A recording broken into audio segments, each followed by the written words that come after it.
அகரம் சமையல். இன்னைக்கு அகரம் சமையலில் ஒரு சூப்பரான ஒரு ஸ்வீட் ரெசிபி தான் பார்க்க போகிறோம். கல்யாணத்துலலாம் கொடுக்கக்கூடிய பைனாப்பிள் கேசரி. இது ஹோட்டலில் கூட பைனாப்பிள் கேசரி கொடுப்பாங்க. பார்த்தீங்கன்னா ரொம்ப நல்லாயிருக்கும். 6 நாளுமே பார்த்தீங்கன்னா இறுகாமல் இருக்கும். இப்போது நான் சொல்லக்கூடிய அதே அளவுலேயே வீட்டில் செஞ்சு பாருங்கள், ரொம்ப நல்லாயிருக்கும். கேசரிங்கிறது வீட்டில் ஈஸியாக செஞ்சிடலாம். ஆனால் வீட்டில் செய்யும்போது ஆறுனோன்னு பார்த்தீங்கன்னா நல்லா இறுகிடும். இப்போ இந்த மாதிரி செய்யும்போது 6 நாளுமே இறுகாமல் சாஃப்டாக இருக்கும். இப்போ இதை வாங்க எப்படி செய்கிறதுன்னு பார்க்கலாம்.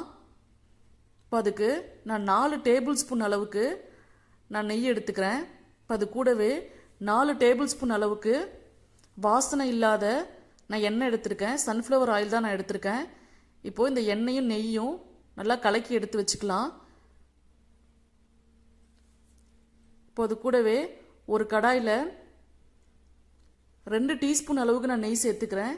கலக்கி எடுத்து வச்சுருந்தோம்ல எண்ணெயும் நெய்யும், அதை நான் சேர்த்துக்கிறேன். இப்போ அது கூடவே 15 முந்திரி நான் சேர்த்துக்கிறேன். முந்திரி நல்லா பொன்னிற ஆகிற வரைக்கும் நல்லா வறுத்துக்கோங்க. இப்போ அது கூடவே 20 உலர் திராட்சையை நான் சேர்த்துக்கிறேன். லோ ஃப்ளேம்லேயே வச்சுக்கோங்க, இல்லைன்னா பார்த்தீங்கன்னா கருகிடும். இப்போ பாருங்கள், நல்லா பலூன் மாதிரி திராட்சை உப்பி வந்துருச்சு. இப்போ இது அப்படியே ஒரு பிளேட்டுக்கு மாற்றி எடுத்து வச்சிடலாம். இப்போ அது கூடவே 2 டீஸ்பூன் அளவுக்கு நான் நெய் சேர்த்துக்கிறேன். இப்போ நெய் சூடானதும் 1 கப் ரவைக்கு 1 கப் அளவுக்கு நான் இந்த மாதிரி பைனாப்பிள் பார்த்தீங்கன்னா சின்ன சின்ன பீசஸாக கட் பண்ணி எடுத்து வச்சுருக்கேன். இப்போ அதை சேர்த்துட்டு நல்லா வணக்கி விட்டுக்கோங்க. நெய்லேயே நல்லா வணக்கும் போது ரொம்ப நல்லாயிருக்கும். இப்போ பாருங்கள், ஓரளவுக்கு நல்லா வெந்துருச்சு. இப்போ அது கூடவே 1 கப் ரவைக்கு நான் 3 கப் அளவுக்கு நான் தண்ணி சேர்த்துக்கிறேன். இப்போ இதை சேர்த்துட்டு நல்லா கொதிக்க வச்சுக்கோங்க. இப்போ இன்னொரு பேனில் 2 டீஸ்பூன் அளவுக்கு நான் நெய் சேர்த்துக்கிறேன். இப்போ நெய் சூடானதும் 1 கப் ரவையை கலந்து நல்லா கிளறி விட்டுக்கலாம். நீங்கள் லோ ஃப்ளேம்லேயே வச்சுக்கோங்க.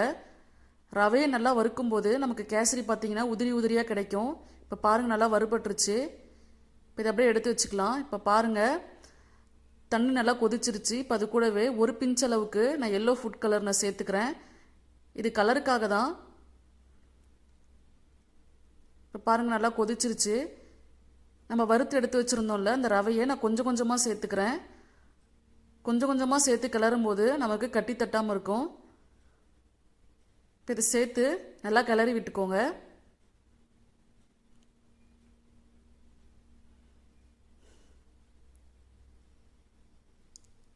இப்போ இதை நல்லா கிளறிக்கோங்க. 1 கப் ரவைக்கு நான் 1.25 கப் அளவுக்கு நான் சர்க்கரை சேர்த்துக்கிறேன். இப்போ உங்கள் பைனாப்பிள் பார்த்தீங்கன்னா ஸ்வீட்டாக இருந்துச்சுன்னா நீங்கள் 1.25 கப் அளவுக்கு சேர்த்தா போதும். ஸ்வீட் கம்மியாக இருக்கும்போது நீங்கள் 1 கப் ரவைக்கு நீங்கள் 1.5 கப் அளவுக்கு நீங்கள் சர்க்கரை சேர்த்துக்கோங்க. சர்க்கரை சேர்த்தோன்னே கேசரி பார்த்தீங்கன்னா நல்லா இலகி வரும். இப்போ இதை சேர்த்துட்டு நல்லா கிளறி விட்டுக்கோங்க.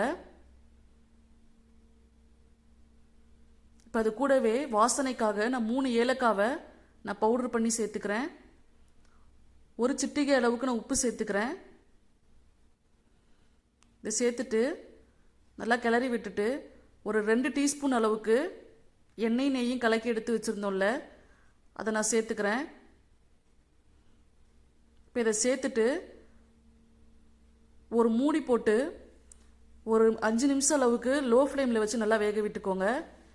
இப்போ பாருங்கள், 5 நிமிஷம் ஆயிடுச்சு. இப்போ ஓரத்தில் இருக்கிறதெல்லாம் நல்லா கிளறி விட்டுக்கோங்க. இப்போ கடைசியாக நம்ம வறுத்து எடுத்து வச்சுருந்தோம்ல முந்திரியும் திராட்சையும், அதையும் நான் சேர்த்துக்கிறேன். கடைசியாக இருக்கக்கூடிய அந்த எண்ணெயும் நெய்யும் இதோடு நான் சேர்த்துக்கிறேன். இதை சேர்த்துட்டு நல்லா கிளறி விட்டுக்கோங்க. நீங்கள் இதே மாதிரியே வீட்டில் செஞ்சு பாருங்கள், ரொம்ப நல்லாயிருக்கும். வீட்டில் ஈஸியாக செஞ்சிடலாம் கேசரிங்கிறது. ஆனால் நமக்கு ஆறணுன்னு பார்த்தீங்கன்னா நல்லா இறுகிடும், சாஃப்டாகவும் இருக்காது. இப்போ இதே மாதிரி நீங்கள் செய்யும் போது பார்த்தீங்கன்னா ரொம்ப சாஃப்டாகவும் ரொம்ப நல்லாவும் இருக்கும். வீட்டில் இருக்கவங்க பார்த்தீங்கன்னா உங்களை பாராட்டுவாங்க. அந்தளவுக்கு நல்லாயிருக்கும். நீங்கள் இதை வீட்டில் கண்டிப்பாக ட்ரை பண்ணி பாருங்கள். ட்ரை பண்ணி பார்த்துட்டு கமெண்ட்டில் எப்படி இருக்குன்னு சொல்லுங்கள். மீண்டும் நெக்ஸ்ட் வீடியோவில் சந்திக்கலாம். பாய். நீங்களும் வீட்டில் ட்ரை பண்ணி பாருங்க.